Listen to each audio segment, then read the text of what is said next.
Et puis on est arrivé à Moscou, c'était le soir, et on devait attendre 4 heures pour 4 heures du matin? Non, c'était le soir, on devait attendre 4 heures. Ah oui. Pour prendre l'avion pour Prague. Alors on est allé voir le bureau de ligne touriste et puis on lui a demandé, on lui a dit, est-ce que vous croyez que c'est possible qu'on puisse, parce qu'on voudrait bien voir Moscou, est-ce que ce serait possible qu'on puisse prendre un taxi pour aller à Moscou? Il nous dirait quel taxi il faut qu'on prenne, il nous attend, on va jeter un œil à Moscou, on revient pour prendre l'avion. Et le gars il dit, passez-moi vos passeports. Alors on lui donne les passeports. Et puis il donne un certain nombre de coups de téléphone, puis il nous dit, écoutez, voilà, je vous ai arrangé tout, vous allez loger à l'hôtel Métropole, et vous avez 4 jours, vous pouvez rester à Moscou pendant 4 jours et vous reprendrez le vol de tel jour, je ne sais plus quoi. Ce qui fait que finalement, on est resté 4 jours à Moscou. Alors, comme on était entre les mains de la ligne touriste, c'était assez marrant parce qu'ils m'ont demandé qu'est-ce que vous voulez voir. Alors, naturellement, Sean voulait voir. Alors, il y avait Jacques Dupont, Sean et moi.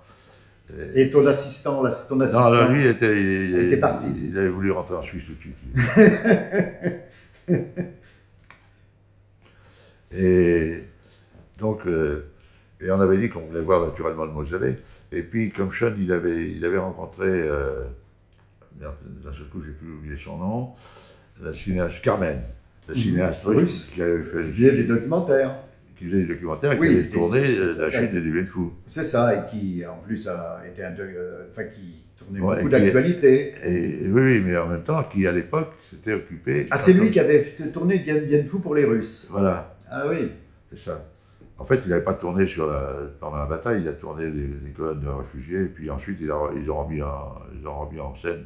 Bon. Et ensuite, là, à cette époque-là, il s'occupait du Cinérama. C'est ça, Cinérama? Kinorama. Du Kinorama, là-bas, à la mode Piquet. C'est ça. C'est lui qui s'occupait de la mise au point de ce système-là. Alors, Pierre demandait. Oui. Enfin, lui et d'autres. Et d'autres, oui. Il est parti, en plus. Et donc, on a demandé à le voir. Et bon. Puis un jour, ils nous ont appelés, on arrivait, dépêchez-vous, vous pouvez aller au mausolée. Et on arrive, il y avait une queue de 3 km. Oh bah, oui.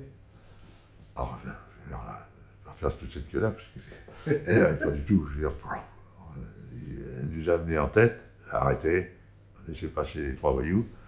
On est passé, et là, il y avait encore Lénine qui était empaillé. Il y avait donc les 2 corps, là, Lénine et Staline. Et il y avait encore Staline, plutôt, je veux dire, qui était là. Oui. Donc, j'ai fait des photos. On a passé, c'était assez rapide, hein, je veux dire, enfin, il reste à voir quand même. Et puis ensuite, on sortait, et puis on passait devant les tombes des héros du parti qui étaient là. Bon. Et puis, bon, on a fait tout un tas de photos. Et quand j'ai donné à développer, naturellement, ces photos-là étaient perdues. Et Kodak m'a redonné des pellicules vierges à la place. Je ne pense pas que ce soit Kodak lui-même, je pense que ça fait partie des crapes qui développaient. Tu penses qu'ils les ont piqués? Oui, oui. Des photos du mausolée, on pouvait en avoir facilement, non? Avec Staline et Lénine? Non. Tu les as pas retrouvés dans... Ah non, je n'ai pas retrouvé après. Non, mais moi, il y avait plein de trucs. Non, parce qu'à l'époque, je veux dire, personne ne travaillait hein, là-bas.